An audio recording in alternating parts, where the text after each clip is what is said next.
শিশুর নাক বন্ধ থাকলে কি করবেন? এই গরমেও কিন্তু বাচ্চার নাক বন্ধ থাকে, সর্দি কাশিতে বাচ্চা কষ্ট পায়। তো যদি নাক বন্ধ থাকে, নাকটা যেন খুলে যায়, সেই জন্য নর্সল ব্যবহার করবেন ডক্টরের কনসালটেশন অনুযায়ী।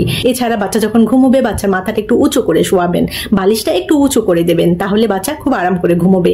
তাছাড়া যদি দেখেন যে বাচ্চা আগে থেকে ঘন ঘন শ্বাস নিচ্ছে বা শ্বাস নেওয়ার সময় বাচ্চার বুকের নিচের অংশ ডেবে যাচ্ছে, এই দুটোর কোনো একটি হলে বা দুটোই হলে অবশ্যই ডক্টরের সাথে পরামর্শ করবেন এবং এমার্জেন্সি ডক্টরের কাছে যাবেন। তো এরকম ছোট বড় আরো অনেক ইনফরমেটিভ ভিডিওস পেতে জাসমিনস বেবি কেয়ার টক ইউটিউব চ্যানেলটির সাথেই থাকবেন। চ্যানেলটি এখনই সাবস্ক্রাইব করে রাখুন পরবর্তী ভিডিওর জন্য।